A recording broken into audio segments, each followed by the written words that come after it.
Okay, welcome back to my channel. The day has finally arrived where I can install my Fogstar lithium battery, all 230 amp hours of it. So stick around to see how I do it in a van that's pretty much finished, and then at the end of the video the impressive sort of power figures that it puts out and the sort of certainty and peace of mind that it's going to give me on my first few trips.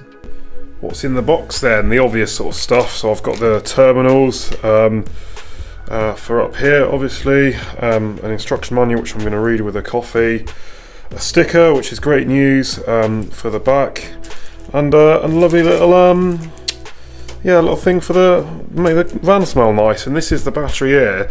You can't really tell how big it is. It's pretty big. I mean, that's the scissors I use to open it, but this thing's a good size, and it must weigh about 30 kilos. But you know, just first sort of look at it there. Bluetooth technology, it's got its own heating and a BMS in it, so it kind of makes it pointless having my own battery management system, but it's all good. So also great news, 10-year manufacturer warranty with this. As I said, it's an absolute monster, 230 amp hours, so really looking forward to installing this now.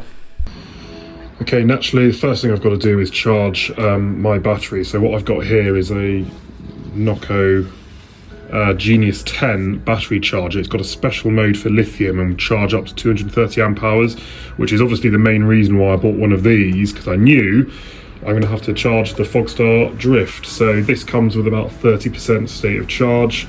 If I flick on the Fogstar app, which will probably just come up on the screen now, you can see that it's going to take 30 hours to charge. So I'll just leave this for a day or two, and then I can install it at the weekend fully charged, which is great news.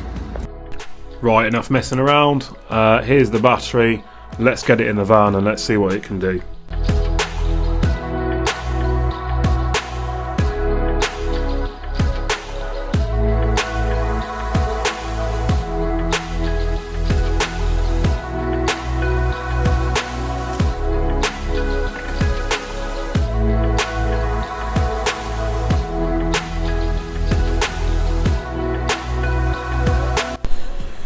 Right, so I've just moved the unit off to one side. As you can see, I've got a lot of cables here that I need to tidy up, and then obviously back there is a bit of a badger's warren at the moment.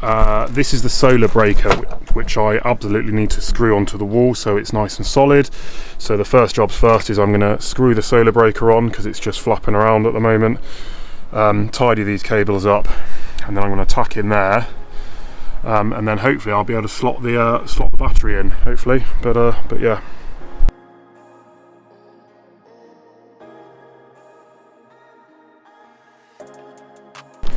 Right, that's the solar in there, the solar breaker on its side, obviously, but works for me. So nice and easy to access from either of the top bins. I can just flick it on or off. It's off at the moment. Yeah, so I'm just going to tidy up all these cable runs now with some zip ties and get me Hoover out and make this look a lot nicer.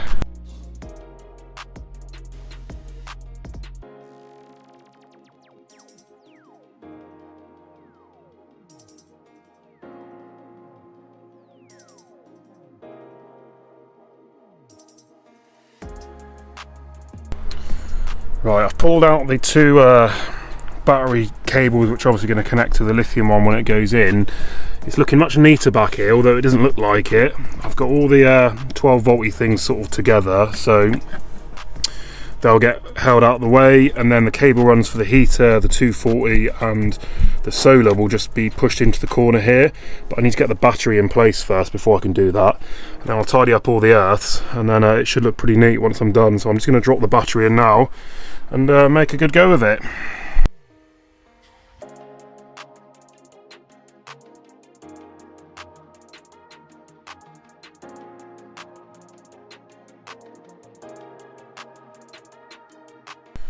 Right, that went considerably better than expected. I only managed to pull out one of the earth cables, which was this one here, so I'll have to reconnect that, but that's where it's going to sit, which is a real shame because it's a great looking battery. So I'm just going to tidy everything up now, and then I can connect it all up, and I'll have to flick onto Victron Connect and change every single setting because this is set up for 12 volt AGM LED at the moment, not 230 amp hour lithium. So yeah, cable management nightmare, ready, set, go.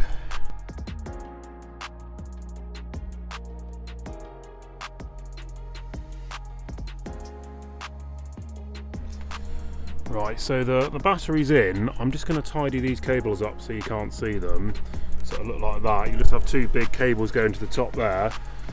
The earths unfortunately are just going to remain like that because there's not much I can do with them because of the length they are, and they go into the earth block, which is to the chassis, and then you can't really see in there, so I'll be pretty happy with that in general. So I'll tidy that up, and then we'll see the final result, and I'll just connect these big old cables, which will then give me power. Right, so a quick summary of the cable management. We've got the solar box down there. I'll probably just zip tie that away. We've got the cable runs go in there, and then just in here you can see I've tidied up all the cables. So now I just need to attach the two main sort of battery cables.